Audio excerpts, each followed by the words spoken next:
సోమజిగూడ press club లో విపక్షాల all party meeting జరుగుతోంది. రాష్ట్రంలో తాజా రాజకీయ పరిస్థితులపై సమావేశంలో చర్చిస్తున్నారు.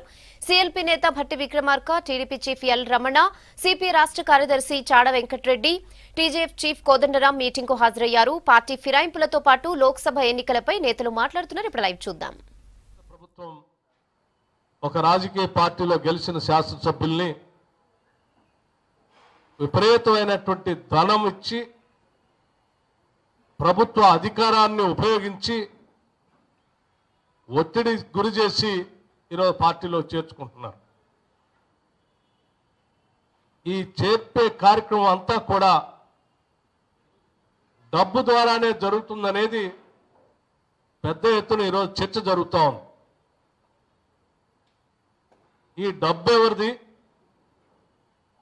ఈ రాజ్యాంగం ఎవరిది?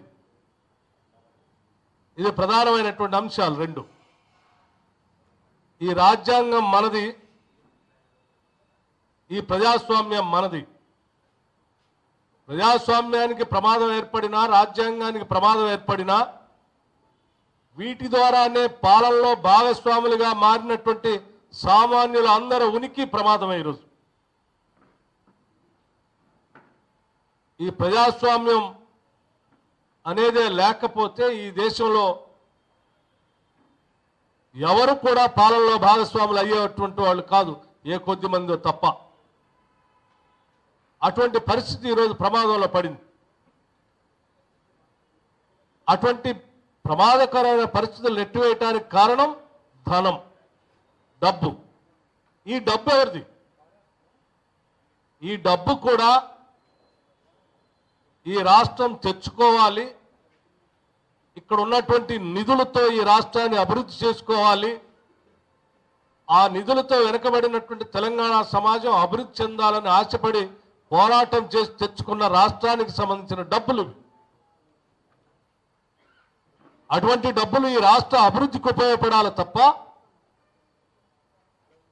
రాష్ట్ర వనరులుగా ఉన్నటువంటి ఈ డబ్బు ప్రజాస్వామ్యాన్ని చంపటానికి,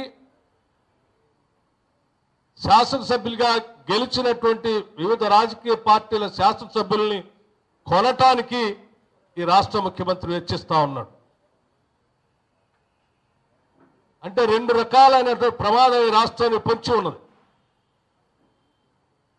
రాష్ట్ర అభివృద్ధికి వాడాల్సినటువంటి ఈ డబ్బు ఓటర్లని ప్రలోభ పెట్టడానికి, గెలిచి వచ్చినటువంటి శాసనసభ్యుల్ని కొనటానికి వాడుతూ ఉన్నాడు.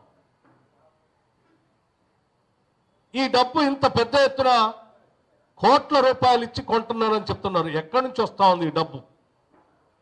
ఈ డబ్బంతా కూడా రాష్ట్ర అభివృద్ధికి వాడాల్సినటువంటి డబ్బుని రీడిజైనింగ్ పేరు మీద ఇరిగేషన్ ప్రాజెక్టులలో అవినీతి అవకతవకలతో చేసుకొచ్చినటువంటి డబ్బే ఈ డబ్బు.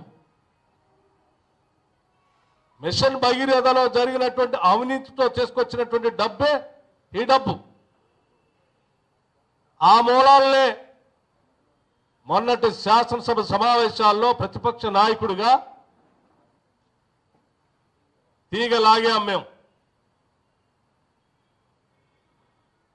దానికి సంబంధించిన డిపిఆర్లు పెట్టమని చెప్పాం. అరకొర నిధులతో అయిపోయేటువంటి ప్రాజెక్టుల్ని రీడిజైనింగ్ చేసి లక్షల కోట్లకు పెంచావు. దానికి సంబంధించిన డిపిఆర్ని శాసనసభలో పెట్టండి. దాని అవినీతికి సంబంధించిన సొమ్ము రాష్ట్ర అభివృద్ధికి ఉపయోగపడాల్సింది కొద్దిమంది దోపిడీ చేస్తూ ఉన్నారు. ఆ దోపిడీ నుంచి రాష్ట్రాన్ని కాపాడాల్సిన అవసరం ఉందని లెక్కలతో సహా శాసనసభలో బయటపెట్టాం. ఈ ప్రతిపక్షం ఇలాగే కొనసాగితే తీగ లాగారు, మిషన్ భగీరథలో అవినీతి బయటకు వస్తుంది. రీడిజైనింగ్ పేరు మీద, సీతారామ కార్పొరేషన్ పేరు మీద అక్కడ జరుగుతున్నటువంటి అవినీతి బయటకు వస్తుంది. కాళేశ్వరం కార్పొరేషన్ పేరు మీద ఆ ప్రాజెక్టులో జరుగుతున్న అవినీతి బయటకు వస్తుంది. ఇవన్నీ బయటకు వస్తే ఆ నిధులన్నీ రాష్ట్ర ప్రజలకు సంబంధించి వాళ్ళకు కాకుండా ఈ ప్రభుత్వ అధినేతలు తింటూ ఉన్నారనేటువంటి విషయం బయటకు వస్తుందనేటువంటి ఆందోళనతో అది రాకుండా ఉండటం కోసం దాన్ని ప్రశ్నించేటువంటి ప్రతిపక్షమే లేకుండా చేయాలన్నటువంటి ఆలోచనతో ఆ అవినీతి సొమ్ముతో ఇక్కడ ఉన్నటువంటి శాసనసభ్యుల్ని కొనేసే కార్యక్రమాన్ని చేపట్టారు. ఆ అవినీతి సొమ్ముతో వీళ్ళని కొనటం వల్ల అంతిమంగా శాసనసభలో ప్రశ్నించేటువంటి ప్రతిపక్షమే లేకుండా చేయాలనే ఒక దుర్మార్గమైనటువంటి ఆలోచనకి రాష్ట్ర ముఖ్యమంత్రి తెరలేపాడు. ఈ రెండింటి వల్ల జరిగే నష్టం ఒకటి, రాష్ట్ర ప్రజలు ఏరి కోరి తెచ్చుకున్నటువంటి స్వతంత్రంగా రాజ్యాంగబద్ధంగా ఏర్పాటు చేసుకున్న తెలంగాణ ఆర్థిక పునాదులకే ప్రమాదకరం. అట్లాగే తెలంగాణ రాష్ట్రంలో ప్రజాస్వామ్యయుతంగా జరిగేటువంటి ప్రక్రియకే ప్రమాదం. ఈ రెండు ప్రమాదాలు ఈ రాష్ట్రాన్ని కబళించేస్తా ఉన్నాయి. ఇది ఇలాగే కొనసాగితే చూస్తూ ఊరుకుంటే అంతిమంగా తెలంగాణ రాష్ట్ర నిధులు రెండు కూడా రాష్ట్రం కేసీఆర్ ఎస్టేట్ గా మారిపోతుంది. రాష్ట్ర నిధులు ఆయన సొంత నిధులుగా మారిపోతాయి. రాష్ట్రంలో ఉన్న ప్రజాస్వామ్యం ఆయనకు ఉపయోగపడేటువంటి నియంతృత్వ పోకడలతో కూడినటువంటి ఒక రాచరిక వ్యవస్థగా మారిపోతుంది. ఇన్ని ప్రమాదాల అంచులకి ఈ రాష్ట్ర ముఖ్యమంత్రి తెలంగాణ రాష్ట్రాన్ని నెట్టివేస్తా ఉన్నాడు. ఇది బహుశా ఏదేదో కాంగ్రెస్ పార్టీకి సంబంధించిందనో లేకపోతే బట్టి విక్రమార్క ఎల్ఓపిగా ఉన్నాడు ఆయనకు సంబంధించిన అంశంగానో ఎవరైనా భావిస్తే నేను కానీ లేకపోతే ఇంకోళ్ళు కానీ అశాశ్వతం. శాశ్వతంగా ఉండాల్సినటువంటి ప్రతిపక్షం, శాశ్వతంగా ఉండాల్సిన ప్రజాస్వామ్యం, శాశ్వతంగా ఈ రాష్ట్రానికి సంబంధించిన నిధులు, ఈ రాష్ట్ర అభివృద్ధి కోసం వాడాల్సిన నిధులు అన్నీ కూడా అశాశ్వతంగా ఈ రాష్ట్రంలో మారిపోయేటువంటి ప్రమాదం ఉంది. ఇది మారితే ఈ రాష్ట్రంలో ప్రతి పౌరుడికి నష్టమే.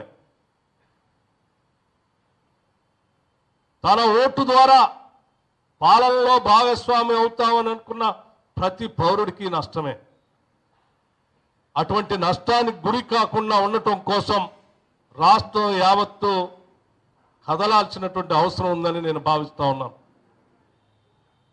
ఎల్ఓపిగా ప్రజల పక్షాన ఈ రాష్ట్రంలో జరుగుతున్నటువంటి అవినీతిని, ఆ అవినీతి ద్వారా ఈ రాష్ట్ర ముఖ్యమంత్రి ప్రజాస్వామ్యాన్ని ఏ రకంగా కూని చేస్తున్నారు అన్నటువంటి విషయాల్ని మీడియా మిత్రుల ద్వారా ఈ రాష్ట్ర ప్రజాస్వామ్యవాదులుగా ఉన్నటువంటి అనేక రాజకీయ పార్టీల నాయకులు, అధ్యక్షుల ద్వారా, ఆ పార్టీ యంత్రాంగం ద్వారా ప్రజానీకానికి తెలియజెప్పాలన్నటువంటి ఆలోచనతోనే ఈ రౌండ్ టేబుల్ కాన్ఫరెన్స్ ని ఏర్పాటు చేశాం.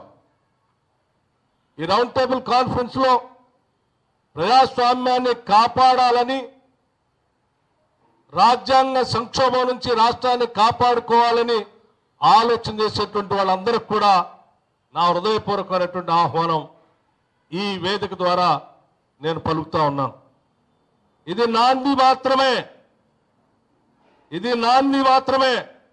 ఈ రాష్ట్రంలో ప్రజాస్వామ్యాన్ని, రాజ్యాంగాన్ని, ఈ ప్రజల నిధుల్ని కాపాడేంత వరకు కూడా ఎల్ఓపిగా నా ప్రయత్నం చేస్తూనే ఉంటాను. ప్రజాస్వామ్యవాదులందరినీ కలుపుకొని పోరాటం చేస్తూనే ఉంటాను. ఈ రాష్ట్ర వ్యాప్తంగా కూడా నేను ప్రజాస్వామ్య పరిరక్షణ యాత్ర చేపడతాను.